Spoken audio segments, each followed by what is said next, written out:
Assalamualaikum warahmatullahi wabarakatuh. Yang akan dibicarakan dalam kesempatan ini adalah konsep akal menurut tradisi Sunda yang diidentikan dengan konsep sayap pada burung. Tiap daerah berbeda pendapat tentang konsep akal ini. Terkadang banyak yang menantangnya daripada mendukungnya, termasuk di Eropa abad pertengahan. Konsep akal ini merupakan hal yang sangat pelik, baik berkaitan dengan kehidupan maupun dalam keagamaan. Dan Eropa kemudian mengambil manfaat dari pemikiran Ibnu Rusdi tentang akal ini, yang disebut dengan Averroisme. Ibnu Rusdi adalah seorang intelektual muslim yang hidup di abad pertengahan di Eropa atau Andalusia. Jadi Ibnu Rusdi sendiri di Eropa itu dikenal dengan nama Averroes, dan pahamnya kemudian dikenal dengan Averroisme yang mengantarkan Eropa ke abad pencerahan. Di negeri ini masalah akal juga merupakan masalah yang sangat pelik, baik menyangkut doktrin-doktrin tradisi maupun keagamaan, sehingga kita kadang menyaksikan atau mendengar tentang hujatan-hujatan terhadap akal yang justru kadang dilontarkan oleh kaum intelektual itu sendiri. Jadi konsep akal itu hingga kini menjadi konsep yang sangat pelik, sehingga kadang banyak doktrin-doktrin tradisi atau keagamaan dibuat sedemikian rupa supaya dijauhkan dari konsep akal ini. Tapi justru yang menarik adalah konsep akal dalam tradisi Sunda. Meskipun orang Sunda kini mungkin banyak yang tidak mengetahuinya, atau juga mungkin menjadi penentang konsep akal ini. Justru konsep akal ini oleh nenek moyang masyarakat Sunda sangat dijunjung tinggi, bahkan dibuat suatu doktrin atau kata mutiara yang berkaitan dengan konsep akal ini, bahwa manusia itu hidup dengan akalnya. Hal ini sesuai dengan ungkapan jalma hirup ku akalna. Jadi nenek moyang orang Sunda sebenarnya telah membuat suatu konsep akal itu yang sangat futuristik, berkaitan dengan kehidupan, bahwa kehidupan itu sangat erat hubungannya dengan konsep akal. Jalma hirup ku akalna atau manusia hirup ku akalna, yang artinya bahwa manusia itu hidup dengan akalnya atau oleh akalnya.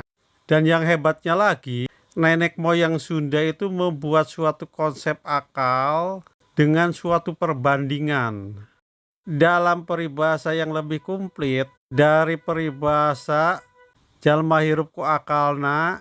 Itu didahului oleh suatu ungkapan manuk hiber ku jangjangna, jalma hirup ku akalna. Jadi disinilah kejelian dari nenek moyang orang Sunda mengenai konsep akal. Karena jika menggunakan ungkapan jalma hirup ku akalna saja atau manusia hidup oleh akalnya saja, maka pasti ada penentangan. Jadi nenek moyang Sunda itu cukup cerdas, bahwa sebenarnya konsep akal Sunda itu ibarat manuk hiber ku jangjangnya atau burung terbang oleh sayapnya. Jadi ada dua ungkapan sebenarnya di sini itu, yaitu burung terbang oleh sayapnya, atau komplitnya jika burung terbang oleh sayapnya, atau dalam bahasa Sunda itu manuk hiber ku jangjangna, yang artinya bahwa burung itu terbang oleh sayapnya, yang dirangkai kemudian dengan ungkapan jalma hirup ku akalna, manusia hidup oleh akalnya. Jadi nenek moyang Sunda itu sangat cerdas. Akal manusia itu dalam konsep Sunda sama dengan sayap pada burung. Jadi jika orang yang tidak menggunakan akalnya sama dengan burung tidak menggunakan sayapnya. Jadi suatu ungkapan yang sangat cerdas dari nenek moyang Sunda tentang konsep akal yang sangat hebat dan sangat futuristik. Mempersamakan fungsi akal itu dengan sayap pada burung. Jadi burung atau binatang sejenis burung itu dianugerahi oleh Yang Maha Kuasa itu adalah sayap.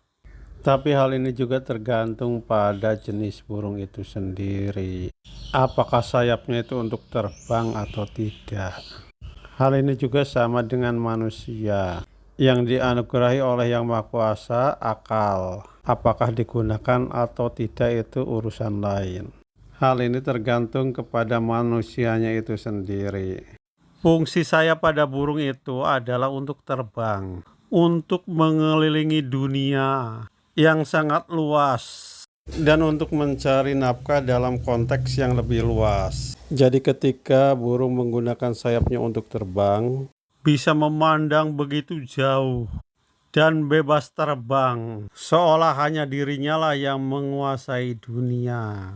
Dan salah satu kelebihan dari jenis burung yang menggunakan sayapnya untuk terbang adalah bisa melihat jelas suatu objek yang kecil padahal dari tempat yang jauh.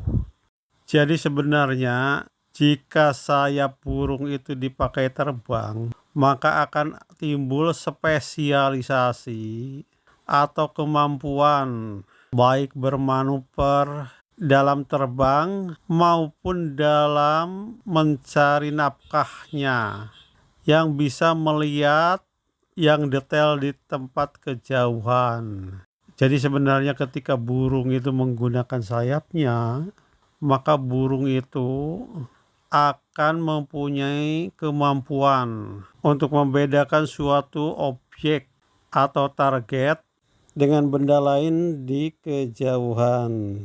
Di samping itu banyak keahlian atau kemampuan lainnya dari jenis burung yang menggunakan sayapnya untuk terbang. Hal ini sama dengan manusia. Jika akalnya digunakan, maka akan timbul kemampuan atau spesialisasi atau keahlian yang akan berguna untuk menjalani kehidupannya.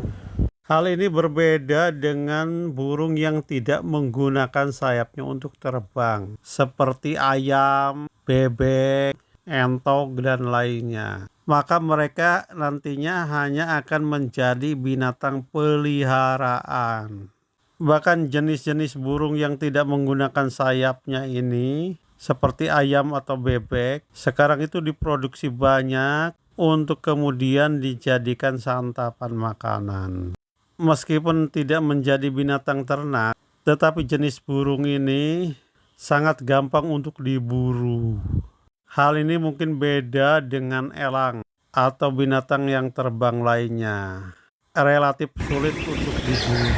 Bahkan jika pun ditangkap, maka hanya akan dijadikan sebagai hiasan atau burung peliharaan yang bisa mengangkat reputasi secara ekonomi maupun gengsi pemiliknya.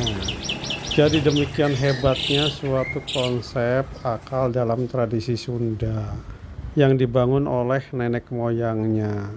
Dan mungkin oleh ahli filsafat juga tidak terpikirkan hingga demikian.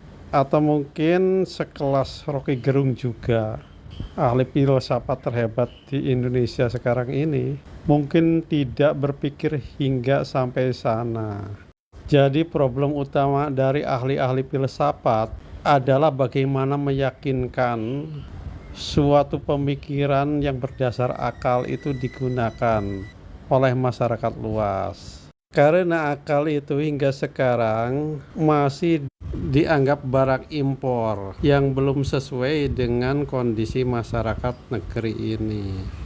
Dan ternyata nenek moyang Sunda itu telah melampaui batas kecerdasan untuk membangun masyarakatnya itu dalam suatu konsep akal yang sangat futuristik. Jadi akal diibaratkan dengan sayap pada burung. Jika sayap burung digunakan untuk terbang, maka akan timbul spesialisasi atau kemampuan yang luar biasa dari burung tersebut dalam mencari nafkahnya atau melihat objek-objek kecil secara detail dan bisa membedakannya. Dan jika burung tidak menggunakan sayapnya untuk terbang, maka akan seperti ayam peliharaan yang setiap hari dikasih makan, tetapi suatu waktu akan menjadi santapan. Hal ini juga akan terjadi kepada manusia yang dianugerahi akal. Jika akal digunakan dalam kehidupan, maka akan timbul spesialisasi atau kemampuan yang luar biasa dari orang tersebut dalam mengarungi kehidupannya. Hal ini berbeda dengan orang yang tidak menggunakan akalnya, akan seperti burung yang tidak menggunakan sayapnya, akan sulit mengembangkan potensi dirinya dan sangat sulit untuk mencari alternatif dalam mengarungi kehidupannya. Dan mengenai konsep akal dalam tradisi Sunda ini telah saya tulis dalam buku yang berjudul Prinsip Tradisionalistik dan Konsep Masa Depan Masyarakat Sunda. Demikian, Assalamualaikum warahmatullahi wabarakatuh.